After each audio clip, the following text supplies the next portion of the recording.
London, 1884. The city was cloaked in an almost permanent fog, curling around gas lamps and chimneys, hiding the grime and despair of the crowded streets. Horse-drawn carriages rattled over cobblestones slick with rain, and the distant wails of the poor echoed from narrow alleyways. Amidst this ordinary bustle, a quiet horror began to take hold in the medical wards of the city, one so bizarre that it defied explanation and shook even the most seasoned physicians. People were coming down with a condition so rare, so grotesque, that whispers in the corridors of London hospitals spoke of flesh slowly turning to stone. The disease began inconspicuously at first, with a stiffness in the joints, a hardness under the skin that could be mistaken for nothing more than minor swelling. But as days turned to weeks, the symptoms intensified. Skin would harden, almost as if iron had been poured beneath it, restricting movement and twisting the body into unnatural postures. Victims reported a creeping rigidity, an unyielding sensation as if their very flesh had betrayed them. For the doctors documenting these cases, the progression was horrifying and incomprehensible. There were no precedents in medical textbooks, no comparable ailments in the annals of pathology. Each new case seemed to defy logic, science, and nature itself. Families were thrown into panic. They watched as loved ones, once vibrant and ordinary, transformed into immobile, stone-like versions of themselves. Children would cry in terror, mothers would faint, and fathers would pace frantically, searching for answers that simply did not exist. The streets of London, already steeped in fog and superstition, became a breeding ground for whispers of curses, divine punishment, and unnatural forces. People began avoiding neighbors whose skin bore the first signs of the disease, isolating victims in fear of contagion, though no one truly knew if it was contagious. Rumors flourished in dimly lit pubs and behind closed doors, tales of flesh calcifying, bones turning brittle, and the afflicted being locked away from society to preserve both their dignity and the city's fragile sense of safety. Yet, even as fear spread, the fascination grew. Physicians, driven by curiosity as much as compassion, attempted to document the phenomenon meticulously. They wrote in careful, clinical language about the stiffness, the discoloration, the painful immobility. But the words on paper could hardly capture the horror witnessed firsthand. There was something almost otherworldly in the way the disease progressed, a slow march from subtle rigidity to full immobilization, as if nature itself had been defied. The most disturbing cases revealed patients trapped within their own bodies, unable to speak, unable to move, as skin and connective tissue hardened into a near impenetrable shell. The story of this disease is not merely one of medical curiosity, it is a story of human fragility, fear, and the unknown. It is about the lives caught in a nightmare too bizarre to explain, and the relentless pursuit of answers in an era when science and superstition existed side by side. In London's crowded hospitals, physicians whispered about classified cases, warning that some details were too grotesque for the public eye. Records were kept with secrecy, journals locked away, and only the most daring medical minds dared to touch the afflicted, documenting each grotesque stage with painstaking care. Even now, over a century later, the mystery persists. Modern medicine has identified similar conditions, rare genetic disorders that cause abnormal calcification of tissue, but the 1884 London cases remain shrouded in uncertainty. The disease that turned skin to stone was more than a medical anomaly. It was a mirror to the fears of Victorian society, a reflection of human vulnerability in the face of forces beyond comprehension. Tonight, we will delve into this story, unraveling the terrifying events in London's hospitals, the lives forever changed by this monstrous condition, and the medical mystery that has haunted generations. We will step into a world where flesh hardened like rock, doctors were baffled, and society recoiled in horror. This is the classified case of the disease that turns skin to stone. London in 1884 was a city of contrasts, a place where grandeur and filth coexisted in uneasy harmony.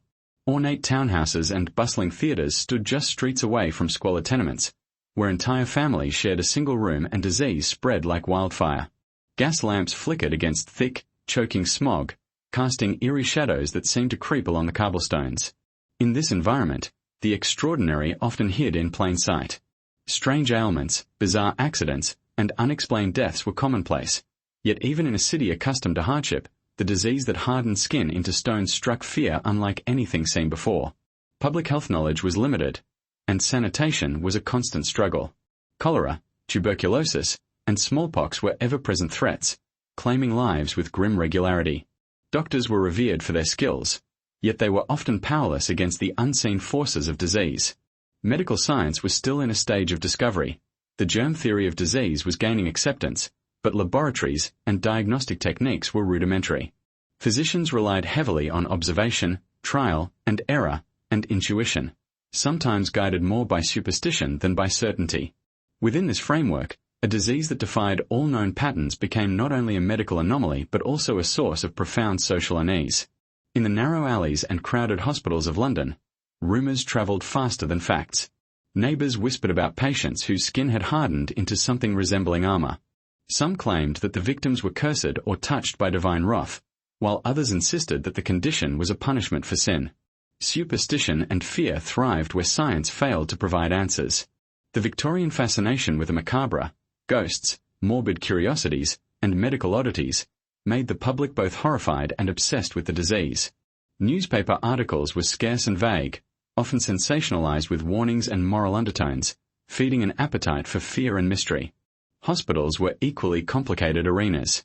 The Great St. Bartholomew's and Guy's Hospital were at the forefront of medical investigation, yet they were overwhelmed by the daily influx of patients suffering from common illnesses, leaving little room for rare and bewildering cases. The afflicted were often admitted quietly, away from prying eyes, to prevent panic among other patients and hospital staff. Doctors kept meticulous notes, sometimes in Latin or coded terminology, documenting each stage of the disease with a mixture of fascination and dread. Some physicians refused to touch the patients, fearing contamination or the inexplicable progression of the affliction, while others devoted themselves entirely to uncovering its cause. The cultural backdrop also influenced perception. Victorian Londoners were obsessed with order, propriety, and appearances. Illnesses that were visible, grotesque, or misunderstood carried social stigma. Families hid afflicted members from the public eye, not just out of fear, but also from shame and anxiety about societal judgment. People feared that association with a flesh-hardening disease could ruin their social standing, their business, or even their marriage prospects. Children of the afflicted were often kept away from schools, and adults lost employment, ostracized by colleagues and neighbors. The disease, though rare, became a lens through which the anxieties of the era were magnified, a physical manifestation of societal fear and isolation. Despite the challenges, Victorian medicine was beginning to embrace observation and documentation as tools of understanding. Physicians experimented with chemical treatments, poultices, and even surgical procedures, though often with disastrous results. Medical journals began publishing reports of unusual cases, carefully worded to avoid scandal, yet hinting at horrors too grotesque for public consumption. This secrecy only added to the mystery, fostering the sense that the disease was a forbidden subject, a secret lurking in the shadows of London's hospital wards. London's climate and living conditions may have unknowingly played a role. Damp, cold homes, poor nutrition, and crowded living spaces made residents vulnerable to a variety of illnesses, providing a perfect stage for the mysterious disease to emerge. Its victims were often ordinary people, laborious, children, housewives, whose only crime was to inhabit a city teeming with life, disease, and ignorance. In this sense, Victorian London was not just a backdrop but an active participant in the story, amplifying fear, isolation, and the inexorable march of an affliction no one could explain. The stage was set for a medical mystery unlike any other. In a city already haunted by disease, pollution, and superstition, the emergence of a condition that turned human flesh to stone was an affront to both science and society. Physicians, families, and curious onlookers alike found themselves grappling with questions that had no answers, in a city that was as unforgiving as it was alive. It was in these crowded hospitals and fog-laden streets that the first chapters of this terrifying story would unfold, shaping the lives of those caught in the grip of a disease that was as enigmatic as it was horrifying. The first whispers of the disease began in the quiet corners of London's hospitals, in wards where the sick and the desperate were treated in dimly lit rooms. It was nurses and junior physicians who noticed the subtle changes first. A patient would enter complaining of stiffness in the fingers, joints that refused to bend properly, or a strange tightness under the skin. At first, the symptoms were dismissed as minor ailments, the byproduct of age, labor, or poor nutrition. But then the progression became undeniable. The skin itself began to harden, taking on a texture almost like stone, as if the body was slowly encasing itself in an impenetrable shell. Eyewitness accounts from hospital staff paint a picture of quiet horror. One nurse recalled the trembling hands of a patient as she attempted to brush her hair, only to find her fingers locked into unnatural positions. The rigidity spread, enveloping limbs and torso, and finally reaching the face, distorting features into a grim, fixed mask. Another physician, documenting the case in meticulous detail, wrote of patients frozen mid-motion, unable to respond to questions or move without excruciating pain. The descriptive language in these reports is clinical, yet the fear permeates every line, a subtle reminder that the human mind struggles to grasp what the body is experiencing. Newspaper accounts, though often veiled in cautious language, amplified public fascination. A brief article in a local paper described an unnamed patient whose skin had assumed the hardness of ivory, resisting all efforts to manipulate it. Though no photographs existed, the prose conjured images so vivid that the public could scarcely sleep without imagining the horror. Rumors spread rapidly, fueled by word of mouth, that a plague-like affliction was spreading through London neighbourhoods, though it remained exceedingly rare. Parents whispered warnings to their children. Tradesmen paused mid-conversation in taverns to recount the latest case. Curiosity and fear intermingled in every corner of the city. These first reports also reveal the human dimension of the disease. Families were powerless observers as their loved ones underwent a grotesque transformation. Letters from concerned relatives, preserved in hospital archives, convey a mix of sorrow and panic. One father wrote of his son, once lively and mischievous, now trapped within his own skin, unable to raise a hand or smile, his body a prison of unyielding flesh. Another mother described weeping beside her daughter's bed as the disease progressed, powerless to alleviate the pain or halt the terrifying metamorphosis. These accounts lend a profoundly emotional layer to the clinical observations, illustrating the toll on both the afflicted and those who cared for them. Medical practitioners, for their part, were equally confounded. Senior doctors in London hospitals debated its origins with increasing urgency. Some suggested a rare metabolic disorder, others feared it was a new form of infection. There were those who entertained more sensational theories: divine punishment, a supernatural curse, or an unexplained chemical contaminant. Each case presented slightly different symptoms, further complicating the understanding. Physicians kept journals filled with meticulous observations: the order in which limbs hardened, the time it took for skin to calcify, the correlation between diet and progression. Yet, despite their diligence, a definitive cause remained elusive. One of the most haunting aspects of the first reports was the speed at which the disease could claim mobility. Some patients became immobile within weeks, while others endured months of gradual progression. Pain, when present, varied, and some victims reported a chilling numbness as the skin stiffened, making them acutely aware of the unnatural changes within their own bodies. Hospital records occasionally describe patients who could no longer speak, their faces contorted into masks of horror as they silently endured their transformation. Witnesses wrote that these individuals often gazed at mirrors with terror, seeing their own reflection as a grotesque reminder of what had been lost. Eyewitnesses outside the hospitals added to the eerie aura. Shopkeepers spoke of customers with rigid hands, unable to handle coins or packages. Children pointed and laughed at classmates who could not bend their arms or legs. Streets became places of hushed fear, and neighbors avoided those showing the earlier signs. Even without a clear understanding of contagion, instinct and superstition drove people to isolate victims, often leaving families to care for their own under the shadow of public scrutiny. The first reports, taken together, paint a chilling mosaic of fear, confusion, and tragedy. They document not only a bizarre medical phenomenon but also a society grappling with the unknown. Every account, whether from a nurse, a doctor, a family member, or a passerby, underscores the unnerving reality that this disease did not merely affect the body, it invaded the very fabric of daily life, disrupting communities, sowing fear, and leaving a legacy of questions that Victorian medicine could not answer. By examining these earliest cases, the stage is set for a deeper dive into the lives at the heart of the mystery, the patients whose bodies became living prisons, and the doctors who risked everything to document what was perhaps the most bizarre affliction of the era. The disease was not just a curiosity, it was a horror unfolding in real time, witnessed by those powerless to stop it, and chronicled in ways that continue to fascinate and terrify to this day. Amid the scattered reports and fragmented records, one case stood apart: a patient who would later be identified as the first fully documented instance of the disease. Known only in medical journals as Patient Zero, his story became the cornerstone of Victorian investigations and the source of countless whispered conversations in London's hospitals. He was an ordinary man, a clerk in a modest office near the Thames, unremarkable in every way, until the first signs appeared. At 28, he was healthy and active, but one morning he awoke to stiffness in his fingers.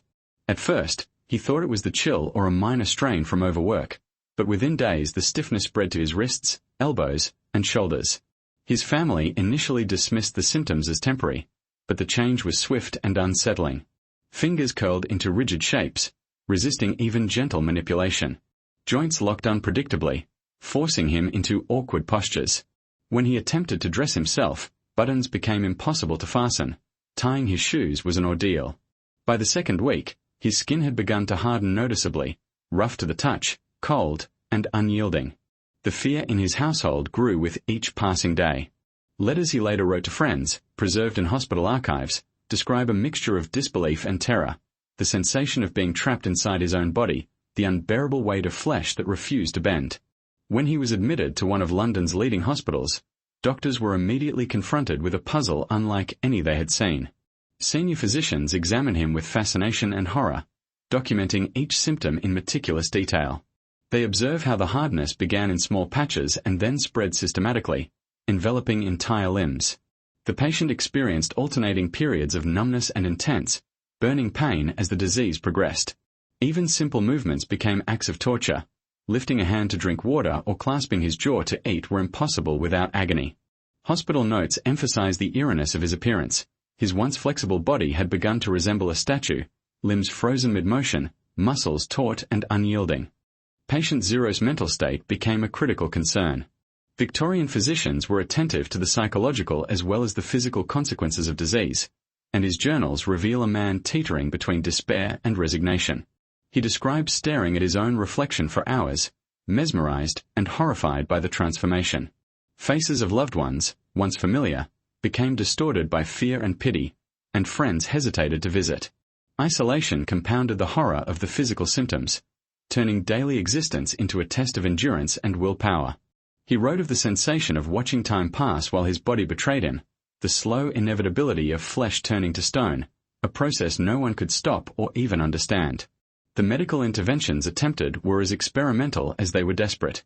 Physicians tried poultices, compresses, and chemical salves, hoping to soften the hardened tissue or halt its progression. Some attempted minor surgical interventions to relieve joint tension, only to find the tissue resistant to scalpel and saw alike. Blood tests and primitive chemical analyses revealed no toxins, no infection, no identifiable cause. As the days stretched into months, the disease marched onward, ignoring every remedy. Physicians grew both fascinated and frustrated. The very body they sought to heal seemed to fight against them, as if nature itself had designed a punishment they could not comprehend. Patient Zero's plight was documented with precision but also with an unspoken sense of dread. Illustrations made for medical records, sketches of hands curled impossibly, elbows locked at unnatural angles, legs stiffened into fixed postures, conveyed a horror that words alone could not capture. Some of the sketches were hidden in archives, deemed too disturbing for general medical circulation. Scholars examining the documents today note the almost ritualistic detail, suggesting that the physicians themselves were grappling not only with the disease but with their own sense of fear and fascination. The social implications were equally devastating. His family was forced to adapt to his immobility, modifying their household to accommodate his new reality. Friends drifted away, unable to confront the visible consequences of the disease. He was largely confined to his home or hospital bed, watched over by caregivers who approached with a mix of sympathy and trepidation. The very presence of Patient Zero became a symbol of terror in his community, a living warning of a condition that seemed to emerge from nowhere and defy understanding. Yet even in the midst of suffering, Patient Zero's case provided invaluable insight. The systematic progression of the disease, its resistance to treatment, and the psychological toll on the patient and his family offered Victorian medicine a rare, though horrifying, opportunity to study something entirely new. His case notes became a reference point for every subsequent patient, providing a template for observation, documentation, and, ultimately, the slow accumulation of knowledge that would frame the disease as an object of study rather than just an inexplicable terror. Patient Zero's story, tragic and extraordinary, reminds us that behind every medical mystery are real lives marked by fear, endurance, and the struggle to comprehend the incomprehensible. In his body, the disease revealed itself fully, offering both horror and insight. The transformation from ordinary man to living statue was not merely a physical anomaly, it was a testament to the fragility of the human body, the limits of contemporary medicine, and the relentless curiosity of physicians compelled to confront the unknown. Once the shocking reality of patient Zero's condition became undeniable, the Victorian medical community was thrust into uncharted territory. London's hospitals, already overwhelmed with common illnesses, now had to contend with a disease that defied all prior understanding. Physicians pored over journals, consulted colleagues, and debated endlessly, attempting to fit this bizarre affliction into known frameworks of pathology. Yet every hypothesis seemed to collapse under scrutiny. The disease's progression, selective targeting of soft tissue, and apparent immunity to conventional treatments rendered established medical knowledge almost irrelevant. Early attempts at classification revealed the limitations of Victorian medicine. Some physicians believed it to be a type of infection, though no contagion could be detected. Others speculated a hereditary condition, noting that in a few rare cases, distant relatives exhibited mild connective tissue irregularities. Chemical exposure was also considered, as London was a rapidly industrializing city, with new factories releasing unknown substances into the air and water. Despite these efforts, no single theory could account for the extreme calcification observed in patient Zero or subsequent cases. Each failed hypothesis deepened the sense of mystery, leaving doctors frustrated and, in some instances, terrified. Medical journals of the era reflect both fascination and fear.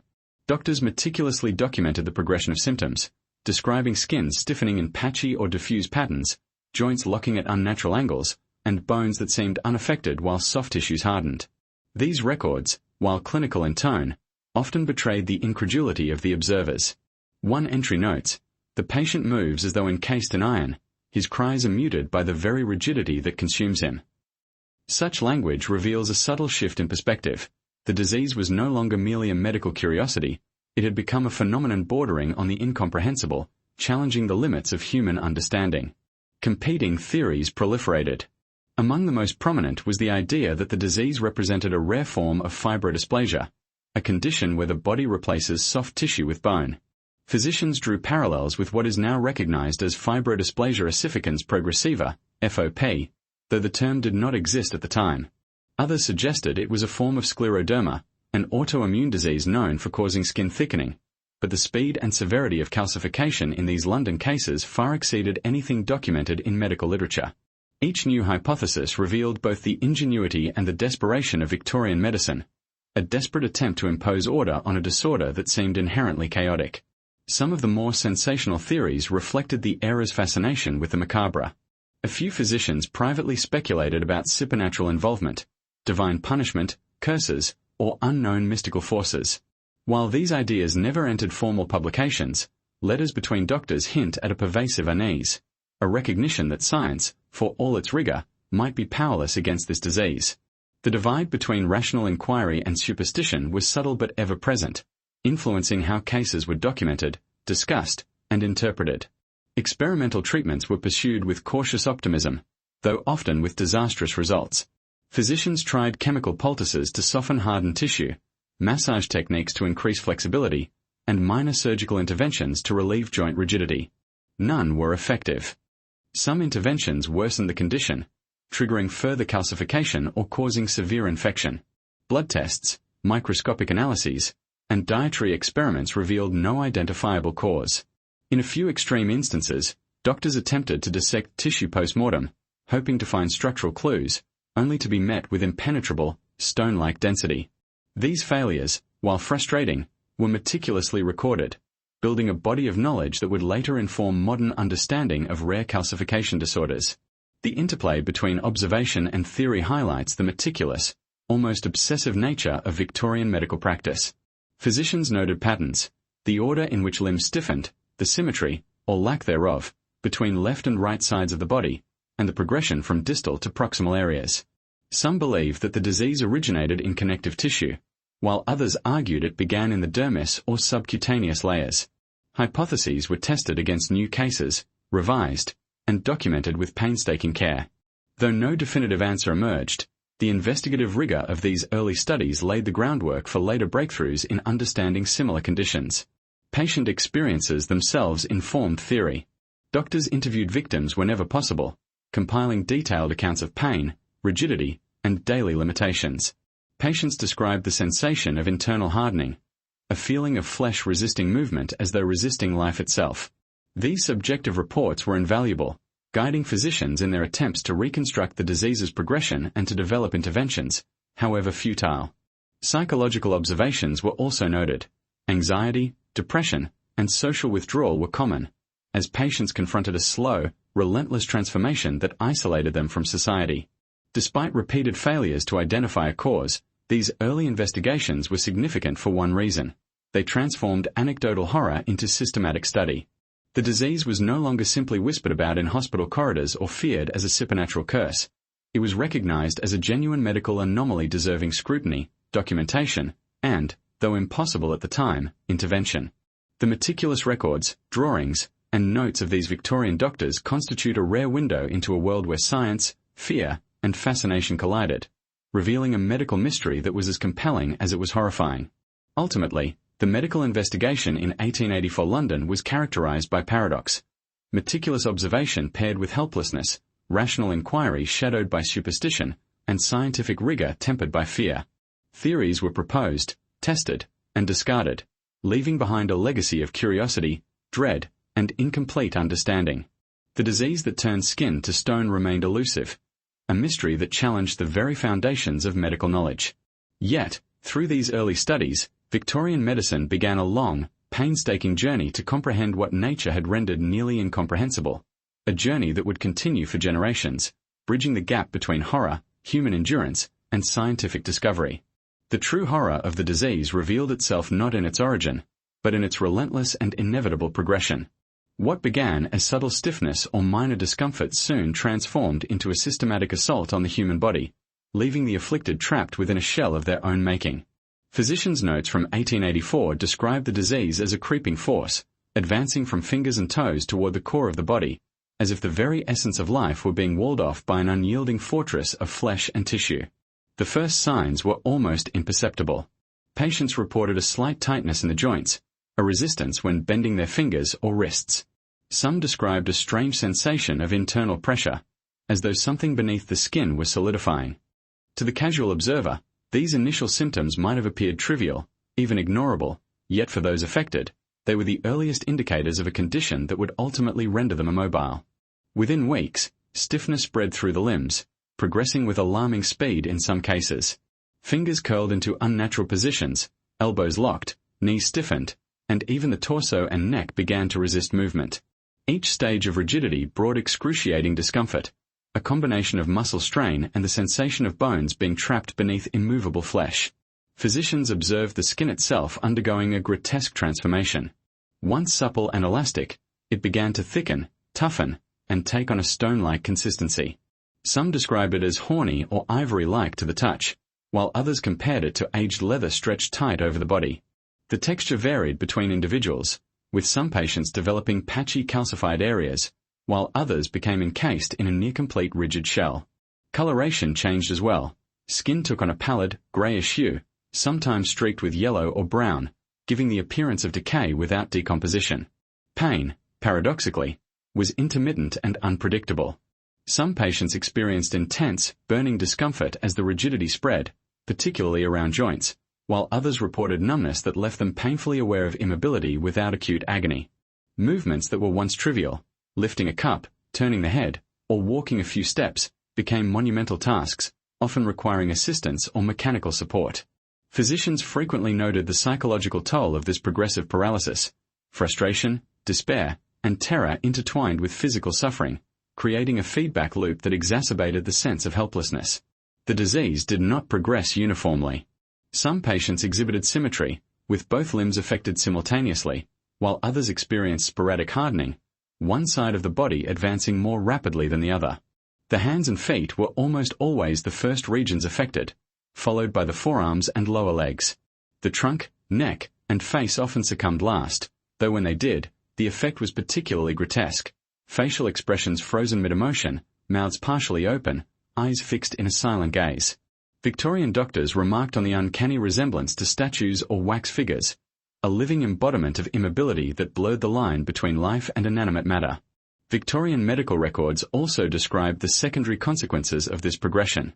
Immobility led to atrophy of unused muscles, pressure sores, and infections from minor injuries that could no longer heal properly. Patients often lost the ability to perform basic functions, eating, bathing, and dressing became impossible without assistance. Families struggled to provide care, improvising supports and cradles to accommodate their loved ones. The social isolation imposed by the disease was profound, with patients often confined to their homes or hospital wards for years, entirely dependent on others for survival. One particularly disturbing observation involved the face and throat. As calcification reached the neck and jaw, patients had difficulty speaking, swallowing, and breathing. Their expressions became locked into grimaces or neutral stares, stripping away the subtle communication that defines human interaction. Some caregivers noted that the eyes, still able to move, became the only avenue for expressing emotion, amplifying the eerie quality of those afflicted. For observers, the combination of partial mobility and frozen features created a sense of unease that transcended empathy, bordering on fear. Physicians also recorded attempts to slow or reverse progression. Massage, salves, and electrical stimulation were applied, but rarely with success. Minor injuries or manipulations sometimes triggered accelerated hardening in localized areas, a phenomenon that bewildered doctors and added to the air of unpredictability. Each case became a unique study, yet the common thread was unrelenting rigidity and gradual surrender of mobility. In some extreme instances, entire bodies became effectively petrified. Limbs fused in unnatural angles, torsos rigid, necks locked, and faces permanently etched with horror or despair. These patients were almost entirely dependent on caregivers and mechanical supports for survival. Yet, despite the severity, death was not always immediate. Some endured years of immobility, a slow march toward further rigidity, punctuated by periods of pain, numbness, and psychological torment. Physicians were left both fascinated and horrified, documenting with precision what the human body could endure under this strange, relentless assault. The disease's progression was not merely physical. It had a profound psychological dimension. Patients were aware of their gradual transformation, often describing the sensation as being imprisoned within one's own body. Letters, diaries, and nurse testimonies recount the horror of seeing one's reflection change daily, of realizing that mobility, independence, and identity was slipping away piece by piece. Victorian observers likened it to watching life itself harden and ossify, a slow, inexorable process that no amount of care or intervention could halt. In sum, the progression of this disease was both a biological anomaly and a social horror. It transformed ordinary human bodies into stone-like prisons, stripped away autonomy, and exposed the fragility of life under conditions science could barely comprehend. For physicians, families, and society, the spectacle was terrifying and mesmerizing, a slow-motion tragedy that illuminated the limits of medical knowledge and the vulnerability of the human form. The disease did not merely afflict bodies, it reshaped lives, relationships, and the very understanding of what it meant to be human in Victorian London. The emergence of a disease that could turn flesh to stone did not exist in a vacuum. In Victorian London, society was as much a participant in the horror as the disease itself. Families, neighbors, and entire communities struggled to comprehend a condition that seemed to defy the natural order. Panic, superstition, and stigma spread almost as quickly as the disease's earlier signs, and the social consequences for the afflicted were nearly as severe as the physical ones. Victorians were deeply conscious of appearances and propriety. Illnesses that were visible, unusual, or misunderstood carried a social stigma, and those afflicted by this mysterious condition were no exception. Families often went to great lengths to hide their loved ones from the public eye, erecting screens in parlors, closing blinds, and confining patients to private rooms. In some cases, entire households withdrew from public life, leaving neighborhoods in hushed speculation. The sight of a neighbor with stiffened hands, immobile limbs, or a frozen expression could elicit fear and avoidance, as if proximity alone might invite the disease's mysterious touch. Rumors fueled a climate of suspicion. Gossip spread that the disease was contagious, though no one truly knew, and families were often shunned merely for association. Children were warned not to play with afflicted peers, tradesmen hesitated to enter homes where patients lived, and friends grew distant, unsure how to confront a horror so alien. Even within the household, tension ran high. Caretakers, no matter how devoted, often felt a mixture of dread and compassion as they performed daily tasks, from feeding to washing, for someone trapped in an unyielding body. The disease imposed a prison not just of flesh but of social isolation, cutting victims off from human contact at every turn. Hospitals became places of both hope and fear.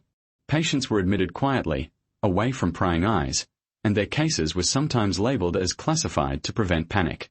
Nurses and physicians observed the afflicted with a mixture of curiosity, compassion, and dread, often recording symptoms in secretive journals rather than sharing them openly.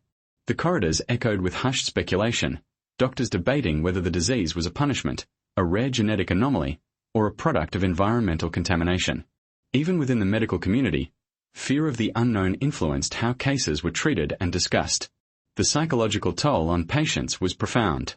Being isolated, confined, and constantly observed for signs of deterioration created an atmosphere of relentless anxiety.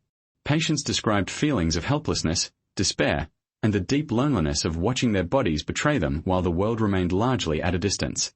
Letters from families recount their sorrow, describing children who no longer laughed, spouses who could not touch or hold their partners, and parents who witnessed the slow petrification of their offspring without any hope of intervention. Social isolation, combined with physical immobility, created a mental strain as severe as the disease's corporeal effects. Outside the home, Victorian society's fascination with the grotesque added another layer of tension. People were simultaneously horrified and intrigued by the disease. Newspaper accounts, carefully phrased but rich with suggestion, depicted victims as living statues, a spectacle of nature's cruelty. Public curiosity sometimes manifested in insensitive behavior. Neighbors would peek through windows, children would point and laugh, and gossip spread like wildfire. While this fascination did not always translate to cruelty, it reinforced the victim's sense of being othered, separate from the ordinary rhythms of life. Economic consequences were also severe. Afflicted individuals often lost employment, unable to perform the simplest tasks. Tradesmen, clerks, and laborious alike found themselves trapped at home, their livelihoods destroyed. Families faced financial strain as caregiving consumed time and resources, and the absence of modern social services left them without support. Poverty and illness became intertwined, creating an environment where disease and social marginalization reinforced each other in a relentless cycle. Some families sought solace in secrecy and ritual. Accounts from hospital archives describe rooms modified to accommodate immobile patients. Padded chairs, wooden supports, and simple pulley systems allowed limited movement or assisted feeding. Caregivers developed routines to maintain hygiene and comfort, often at great personal risk or discomfort. These small acts of ingenuity and devotion, while critical, underscored the profound burden imposed by the disease on both patients and those who loved them. Even within the medical community, isolation persisted. Few physicians were willing to study the afflicted extensively, fearing social backlash or contamination. The disease was labeled classified in some circles, not merely for secrecy but because its rarity and horror made it socially and professionally perilous to investigate. Doctors who engaged deeply with patients risked reputational damage, yet their observations were invaluable. They recorded symptom progression, patient experiences, and attempted interventions, preserving a knowledge base that would one day guide modern understanding. Ultimately, societal reaction to the disease was a mirror reflecting both fear and fascination. The afflicted were isolated physically, psychologically, and socially, yet their suffering captivated the imagination of the city. Families, neighbors, and medical professionals alike struggled to navigate a world where the boundaries of normality had been shattered. The disease did not merely transform bodies, it transformed communities, forcing Londoners to confront their vulnerability, their prejudices, and the limits of compassion in the face of the unknown. Isolation, in all its forms, became as much a symptom of the disease as the physical calcification. The afflicted lived in a dual prison, one imposed by their own petrifying bodies, and one imposed by a society unprepared to accommodate, understand, or empathize with such a terrifying anomaly. In Victorian London, where appearances mattered and superstition intertwined with science, this dual imprisonment rendered the disease not only a medical mystery but a profound social tragedy. As the disease spread through London hospitals, the line between scientific curiosity and ethical boundaries began to blur. Victorian medicine was in a period of transition, obsessed with discovery, fascinated by anomalies, yet operating within a moral framework still deeply rooted in societal expectations. Doctors faced a profound dilemma. How far could they go in studying a disease that defied comprehension, without becoming complicit in the suffering of their patients? Experimental treatments became a central feature of this dilemma. Physicians, desperate to find any form of relief, applied chemical poultices, compresses, and electrical stimulation to affected limbs. Some attempted early surgical interventions, cutting into rigid tissue to release tension or improve mobility. These procedures were guided by meticulous observation, careful notes, and a genuine desire to alleviate suffering. Yet the results were inconsistent, sometimes worsening the patient's condition. In several cases, an attempted incision caused localized calcification to accelerate, locking joints further and leaving patients in excruciating pain. The ethical implications were stark. Doctors documented each failure with clinical precision, but the human cost was undeniable. Families watched helplessly as medical experiments, intended to heal, sometimes inflicted more suffering than the disease itself. Victorian society placed immense trust in physicians, yet even they had limits to what they could justify. The tension between potential knowledge and patient welfare created a persistent moral strain in hospitals. Physicians debated quietly among themselves. Was it better to intervene aggressively in hopes of discovery, or to do nothing and let nature take its course? Patient Zero's case became a particularly potent symbol of this struggle. Physicians applied numerous treatments in an attempt to halt the disease's relentless progression. Chemical salves were rubbed into stiffening skin, massage techniques were employed to maintain joint flexibility, and mechanical devices were designed to stretch limbs gradually. Each intervention was documented in painstaking detail, but the outcomes were often disheartening. The patient sometimes experienced temporary relief, only to have rigidity return, spreading further than before. Doctors were forced to confront the reality that their interventions were largely experimental, guided by theory rather than proven efficacy. In some extreme instances, physicians resorted to post-mortem examinations to understand the disease. Autopsies revealed astonishing changes. Soft tissue transformed into dense, stone-like material, resistant to scalpel and saw alike. Bones appeared largely normal, yet muscles, ligaments, and connective tissue had hardened to an unnatural degree. These discoveries provided crucial insight into the pathology of the disease, yet they came at a moral cost. Families often had to consent to dissections of loved ones, and doctors grappled with the ethical implications of studying the dead in a society deeply invested in propriety and respect for the deceased. The experimental nature of treatments also raised questions about informed consent. Patients, already in a state of terror, were subjected to procedures that could exacerbate their suffering. Victorian medical culture did not emphasize patient autonomy in the way modern ethics does, and the balance between discovery and compassion was precarious. Nurses, who often spent the most time with patients, reported witnessing both courage and despair, patients enduring procedures with grim determination, yet sometimes recoiling in horror at the interventions meant to help them. These ethical dilemmas extended beyond individual hospitals. Physicians shared findings at conferences and in journals, debating theories and documenting cases in detail. Discussions were often laced with uncertainty and moral questioning. Could the pursuit of scientific knowledge justify the pain inflicted? Was it better to risk experimentation on a single patient for the possibility of future understanding, or to prioritize immediate comfort, even at the expense of lost insight? The tension between discovery and human welfare became a defining feature of the medical response to this disease. Victorian society, for its part, remained largely unaware of the full extent of these experiments. Hospital records were often kept secret, with cases labeled as confidential to prevent panic. Newspapers offered only vague references to unusual illnesses, leaving the public to speculate on the horrors occurring behind hospital walls. This secrecy created a dual narrative: the scientific pursuit of knowledge on one hand, and the public perception of the disease as an almost supernatural curse on the other. The ethical and emotional burdens borne by physicians existed largely out of sight, hidden beneath layers of clinical detachment and societal expectation. Despite these challenges, the experiments were not entirely futile. Observations from failed interventions, surgical attempts, and chemical treatments contributed to a growing body of knowledge about tissue calcification, joint rigidity, and the progression of rare disorders. The meticulous documentation by Victorian doctors would later serve as a foundation for understanding conditions such as fibrodysplasia ossificans progressiva, FOP, and severe forms of scleroderma. Their ethical struggles, though difficult, were intertwined with the progress of medical science, demonstrating the complexity of balancing human compassion with the pursuit of knowledge in the face of unprecedented horror. Ultimately, the story of medical experiments and ethical dilemmas in 1884 London is a testament to the limits of both human knowledge and human empathy. Physicians faced a disease that defied logic, imposed unbearable suffering, and challenged every principle of care they had been taught. Their struggle was not simply to understand the disease but to navigate the moral consequences of their interventions, to reconcile curiosity with compassion, and to bear witness to a tragedy that was both scientific and profoundly human. Despite the relentless progression of the disease, Victorian doctors refused to yield to despair. Patient after patient was subjected to experimental treatments, guided by meticulous observation, cautious optimism, and the desperate hope that some intervention might halt the relentless march of rigidity.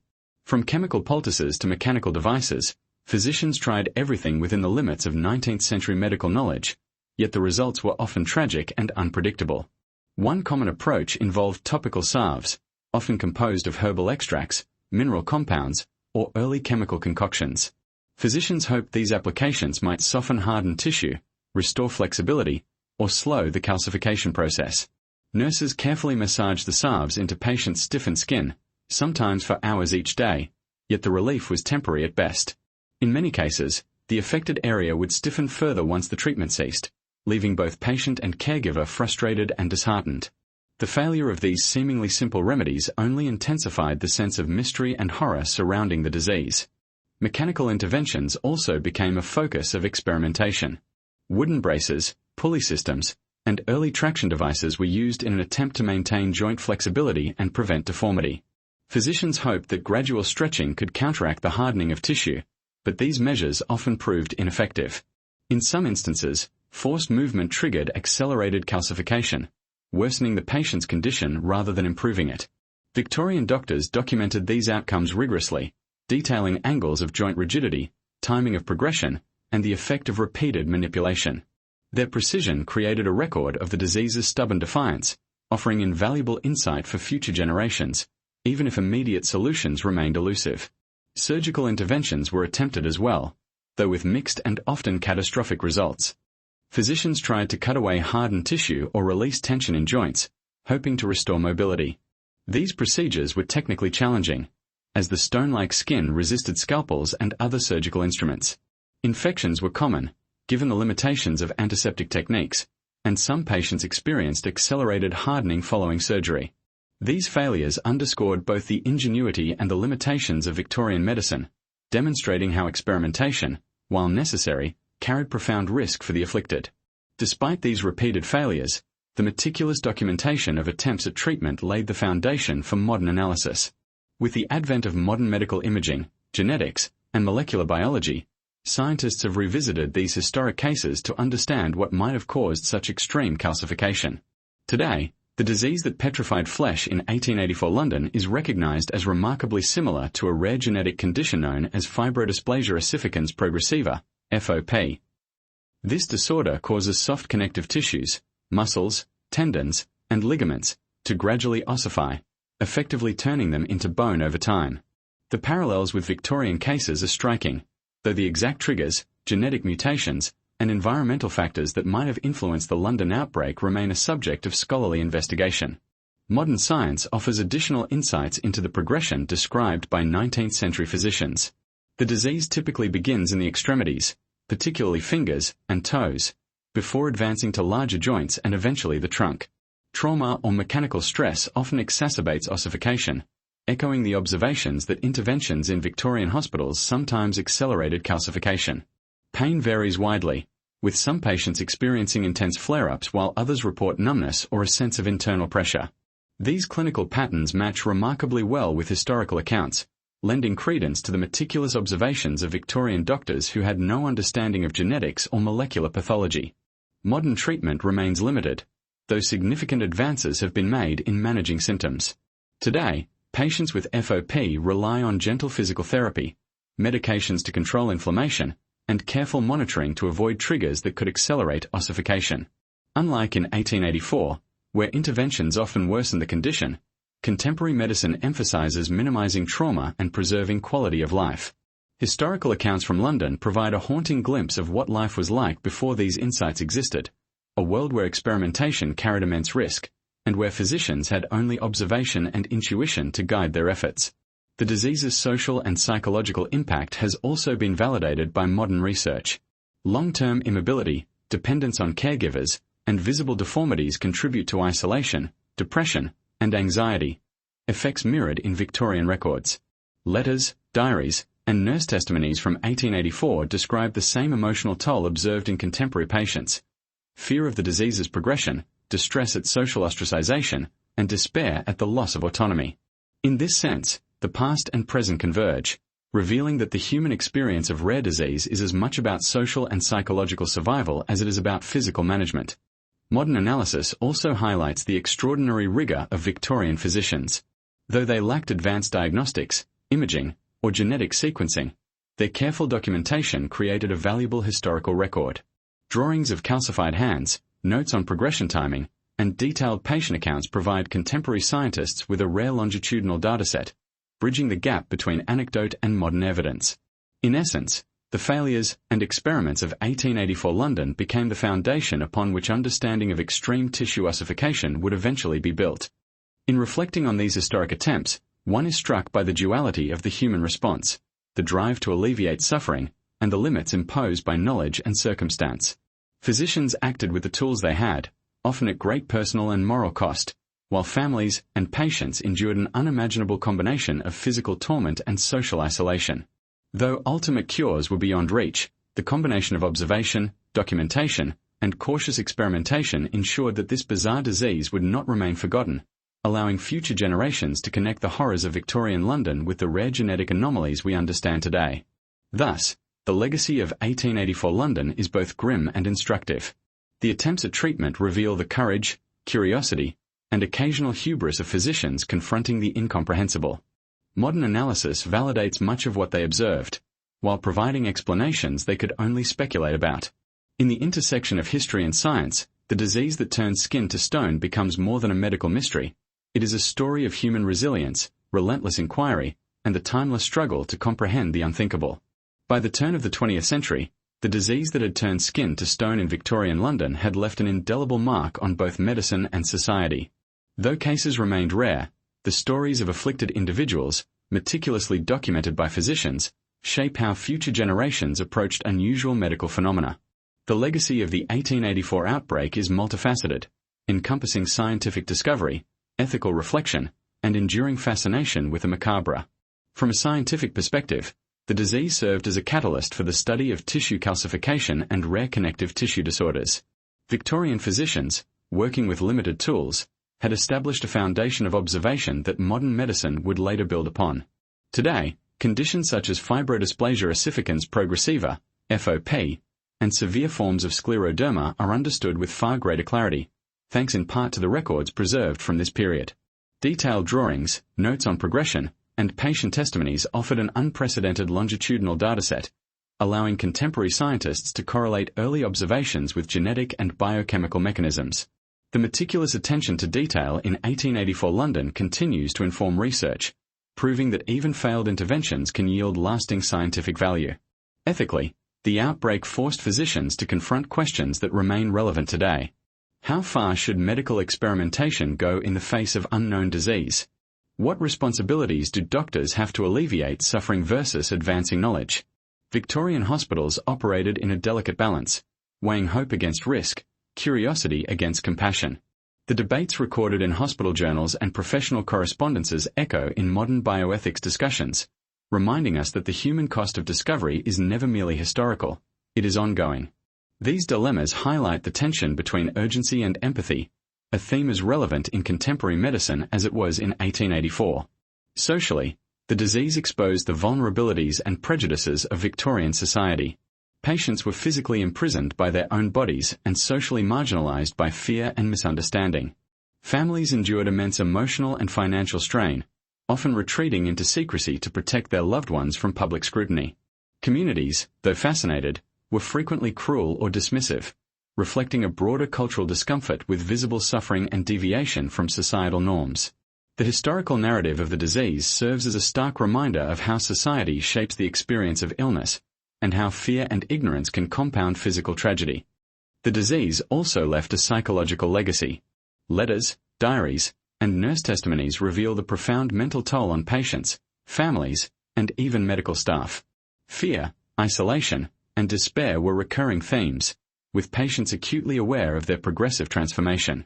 Victorian doctors, too, experienced emotional strain, torn between the desire to help and the limitations of their knowledge. In some ways, the psychological impact of the disease was as significant as the physical manifestation, underscoring the holistic nature of human suffering. Modern accounts of rare disorders echo these themes, demonstrating that the experience of disease transcends time and medical advancement. Culturally, the disease became part of the broader tapestry of Victorian fascination with the macabre and the abnormal. Newspapers, journals, and anecdotal accounts preserved a sense of eerie intrigue around afflicted individuals, portraying them as living statues, embodiments of horror, and symbols of nature's inexplicable power. This fascination was not purely sensationalist, it reflected genuine or at the extremes of human vulnerability. The documentation of cases in London hospitals contributed to the Victorian ethos of observation, cataloguing, and the blending of science with narrative storytelling, a tradition that persists in modern medical history writing. Modern medicine has reframed the disease in terms of genetics and pathology, offering insights that Victorian physicians could only dream of. FOP, for example, is now understood as a mutation in the ACVR1 gene, causing abnormal bone growth in soft tissue. The parallels between historical cases and contemporary understanding are remarkable. The initial symptoms in extremities, the progression toward larger joints and the torso, and the psychological distress all align with modern clinical patterns. While the cause remained a mystery in 1884, today we recognize the genetic underpinnings, the triggers of flare-ups, and the importance of avoiding trauma to prevent accelerated ossification. Modern treatment focuses on symptom management, inflammation control, and supportive care, rather than futile attempts at reversal, a lesson hard-earned through the tragic experiences of Victorian patients. Yet the legacy extends beyond medicine. The stories of afflicted individuals continue to captivate historians, scientists, and the public. They serve as a lens through which we can examine the interplay of fear, compassion, and curiosity in the face of the unknown. The disease reminds us that human understanding is always provisional, that the unknown often inspires both dread and discovery, and that the act of bearing witness, through journals, letters, and meticulous documentation, can transform personal tragedy into enduring knowledge. Finally, the disease's historical and scientific legacy underscores a timeless truth: the fragility and resilience of the human body, the moral responsibility of caregivers, and the societal need to confront, rather than ignore, rare and terrifying conditions. Victorian London's experience with the disease that turned skin to stone is not just a historical curiosity. It is a case study in the convergence of medicine, ethics, society, and human endurance. By examining these events with modern eyes, we gain both scientific insight and a deeper understanding of how humanity grapples with the incomprehensible. In conclusion, the 1884 outbreak represents a remarkable intersection of horror, science, and humanity. From the meticulous observations of physicians to the suffering of patients and families, every aspect of the disease left an imprint on history. Modern analysis validates many of these early observations, revealing patterns and mechanisms that were invisible to Victorian eyes. Yet the emotional and ethical dimensions remain as relevant as ever, reminding us that the human response to disease is complex, fraught, and deeply compelling. The legacy of London's stone-skinned victims endures, not merely as a medical case, but as a testament to the enduring human struggle to comprehend, endure, and ultimately find meaning in the face of the extraordinary. Even after more than a century, the disease that petrified flesh in Victorian London continues to provoke questions that remain largely unanswered. Despite advances in modern medicine and genetic research, certain aspects of the condition, its origins, triggers, and the peculiar selectivity of its progression, remain shrouded in mystery. Historians, scientists, and medical professionals alike are drawn to these gaps, not merely out of curiosity, but because they hint at the limits of human understanding and the tantalizing unknowns that persist at the edge of science. One of the most compelling mysteries revolves around the precise cause of the 1884 outbreak. Modern analysis identifies fibrodysplasia ossificans progressiva, FOP, as a likely parallel, yet the historical context adds complexity.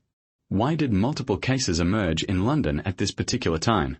Were environmental factors, pollution, industrial chemicals, or malnutrition, contributing triggers, or was it a cluster of spontaneous genetic mutations? Victorian hospitals and newspapers offered speculation but no definitive answers.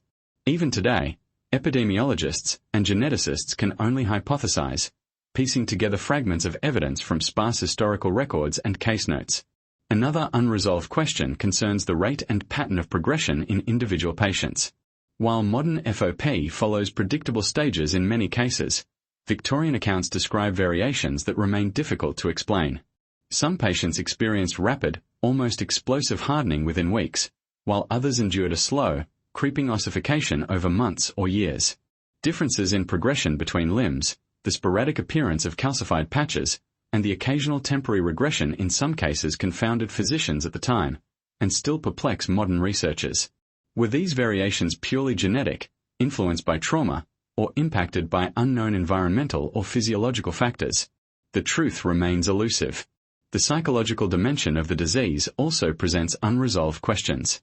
Victorian accounts document profound despair, fear, and social isolation.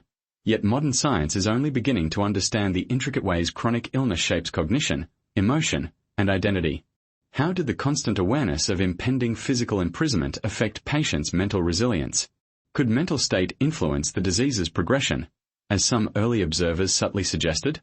While modern psychology can provide insights into trauma, anxiety, and depression associated with chronic disease, the unique combination of rapid physical transformation and societal isolation described in 1884 remains unparalleled. Equally perplexing is the apparent selectivity of the disease. Why did certain individuals, like patient 0, develop full-blown ossification, while others exhibited only partial symptoms, or remained entirely unaffected despite similar exposure? Victorian physicians speculated about hereditary predisposition, environmental exposure, or divine punishment, but none could provide proof. Contemporary genetics explains susceptibility to an extent, particularly in rare disorders like FOP caused by mutations in the ACVR1 gene. Yet historical anomalies, cases that did not fit neatly into a genetic model, continue to defy explanation, suggesting that factors beyond genes alone may have influenced outcomes. The social response to the disease also leaves lingering questions. Victorian society's combination of fear, fascination, and avoidance shaped patient experiences, yet we still lack a complete understanding of the broader societal impact. How did rumors and gossip affect families' willingness to seek treatment? Did secrecy and social isolation alter the course of care or the accuracy of documentation? Letters and diaries hint at the answers, yet the fragmented nature of surviving records ensures that some aspects of the human story remain tantalizingly out of reach. Another enduring mystery is the interaction between medical intervention and disease progression.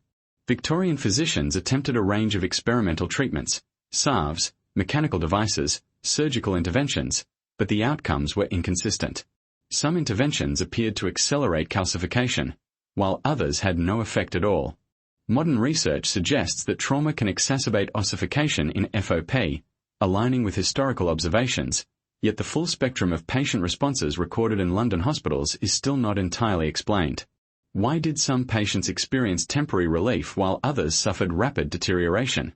The answers may lie in factors not yet fully understood, subtle variations in physiology, infection, or even stress responses, but for now, they remain unresolved. Finally, the very existence of this outbreak raises questions about the limits of historical medical knowledge. Victorian physicians had no access to genetics, molecular biology, or modern imaging, yet their observations were remarkably accurate and detailed. How did they achieve such precision, and what can their meticulous documentation teach us about approaching unknown diseases today? Their records serve as both a scientific treasure and a reminder of the enduring gap between observation and understanding. Despite the sophistication of contemporary medicine, the human body, and the diseases that can afflict it, remains a domain of profound mystery. In the end, the story of the disease that turns skin to stone is as much about what we do not know as what we do. Every unanswered question, the origins, the triggers, the variations, the psychological impact, adds to the fascination, horror, and intrigue that have captivated researchers and historians for over a century. It is a reminder that some mysteries resist closure, that science is always provisional, and that the limits of human knowledge are sometimes defined not by what we can see, but by what remains hidden beneath the surface. The continuing study of this disease, from Victorian records to modern genetics, is a testament to the human drive to understand, to seek patterns, and to confront the unknown. Each unanswered question invites further inquiry, reminding us that history, medicine, and the human experience are deeply intertwined. In contemplating these mysteries, we are forced to reckon with the fragility of life, the resilience of the human spirit, and the unsettling reality that some phenomena may remain beyond comprehension, lingering at the edge of what we can know. Even today, the legacy of 1884 London challenges us to balance curiosity with compassion, science with ethics, and observation with empathy. It teaches that every case, every patient, every record, no matter how obscure or horrifying, carries lessons that extend far beyond its immediate context. The disease that turned skin to stone is not merely a chapter in medical history. It is a mirror reflecting the limits of understanding, the depths of human endurance, and the enduring allure of the unknown. As the shadows of Victorian London fade into history, the chilling story of the disease that turned skin to stone remains a powerful reminder of human fragility, curiosity, and resilience. From the first signs of stiffness in patient zero to the painstaking records of hospital wards, the narrative intertwines horror, science, and human experience. The legacy of this disease extends far beyond the boundaries of 1884. It is a story of observation, ethical struggle, and the relentless quest to understand the unknown. The journey of Victorian physicians illustrates both the brilliance and the limitations of early medical science. Working without the tools of modern genetics, imaging, or biochemistry, they relied on meticulous observation, documentation, and deductive reasoning to make sense of a condition that defied comprehension. Every symptom recorded, every failed intervention, and every drawing of rigid, stone-like limbs was an attempt to impose order on chaos. These records, painstakingly maintained in journals and hospital logs, became more than data. They were a bridge connecting the unknown horrors of the past with the explanatory power of contemporary medicine. Yet the story is not only one of science, it is also a tale of profound human suffering. Patients endured an unimaginable progression of their own bodies turning against them, losing mobility, independence, and ultimately, the freedom to express themselves through simple movement. Families were forced to watch helplessly, providing care under conditions that tested endurance, compassion, and patience. The social isolation, fear, and stigma surrounding the disease amplified its physical horror, creating an environment where psychological torment matched bodily suffering. The disease, in essence, operated on two fronts, a relentless assault on the body and a parallel erosion of social and emotional well-being. Victorian society's response to this phenomenon adds another layer to the story. Curiosity and fear often went hand in hand, with neighbors gossiping, avoiding, or, in some cases, exploiting the spectacle of the afflicted. Hospitals, operating as both centers of care and sites of observation, became arenas where medical innovation, ethical dilemmas, and human empathy intersected. Physicians struggled to balance the pursuit of knowledge with the imperative to do no harm, navigating moral and social pressures that modern medicine continues to grapple with. The ethical questions raised, about experimentation, consent, and the human cost of discovery, remain profoundly relevant today, echoing in contemporary debates on rare diseases, clinical trials, and experimental treatments. Modern medicine offers remarkable clarity on what Victorian doctors could only speculate about. Genetic research has identified conditions like fibrodysplasia ossificans progressiva, FOP, providing insight into the mechanisms of abnormal bone formation and tissue calcification. These discoveries validate much of the careful observation made in 1884, demonstrating the extraordinary accuracy of early physicians' records despite their lack of modern tools. Yet even with this understanding, mysteries remain. The variability of progression, the triggers that accelerate or slow ossification, and the complex psychological responses to such dramatic physical change continue to challenge researchers. History and science converge here, reminding us that every breakthrough rests on layers of observation, speculation, and inquiry. The disease also serves as a lens through which we can examine the human response to the unknown. Fear, fascination, and empathy coexisted in complex ways. Families oscillated between horror and devotion, doctors between curiosity and moral responsibility, and society between avoidance and fascination. These dynamics reveal a timeless truth about human nature, that confronting the incomprehensible is as much a social and emotional challenge as it is a scientific one. The disease forced individuals and communities to negotiate the boundaries of empathy, courage, and understanding, creating lessons that extend far beyond the medical sphere.